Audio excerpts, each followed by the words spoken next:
And hello YouTube, welcome back to another episode of The Zone TV Movie Entertainment with me, your host Jonathan.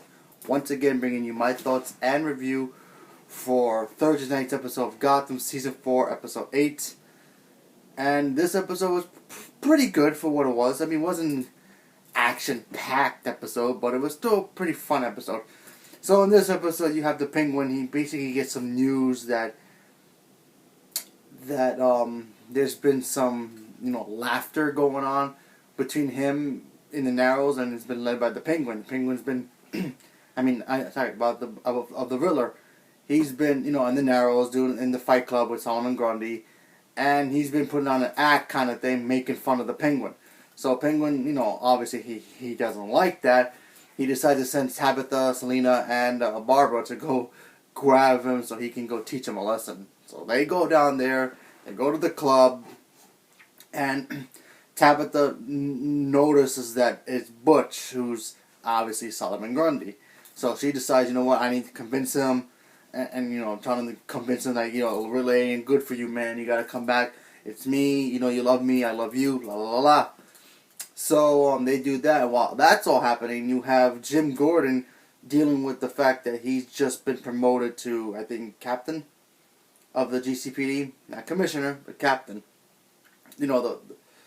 What Bullock is now. He has been demoted because everybody thinks that, Bullock is not doing a good job because he let 2 cops die. He let this whole Dr. Pig come out of nowhere, terrorizing the town now. So they decide, he's not good enough to be in charge. So they want Jim to be in charge. But then Jim finds out that it was all about,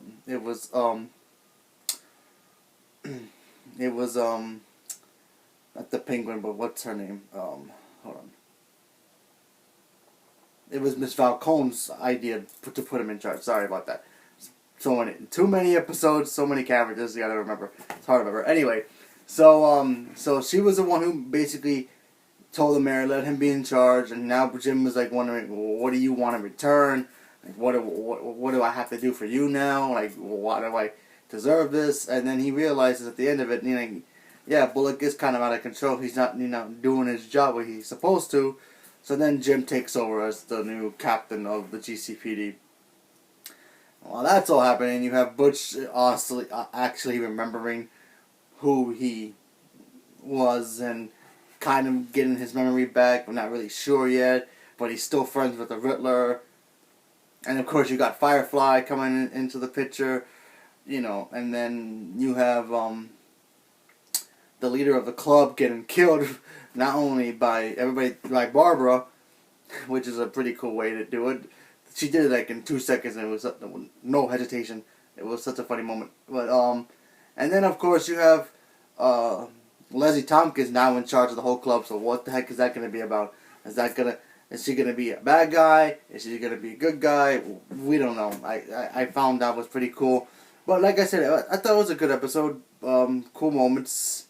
I really started to think. I think Dr. Tompkins is pretty, is getting pretty dang good at what she does. I mean, obviously we're gonna see her progress more down the road. Obviously, because in the animated series and the comic book, she's just, she works in the Narrows. She's a doctor. She helps Bruce Wayne with his kind of his therapist in a way, but that's not until later. So, I mean, I'm pretty sure we're going to start seeing more of the Gotham City Sirens, if you want to call it that, between Barbara, Tabitha, and Selena doing their thing, trying to take over from Penguin. Let's see what happens there. But, I don't know. But I don't know what the heck's going to happen. Dr. Pig is still out there, so let's see what happens with that. And hopefully Harvey and Jim can get along, now that he's in charge of the whole GCPD. So leave a comment below. Let me know what you guys thought about Gotham. Thank you very much and have a good day.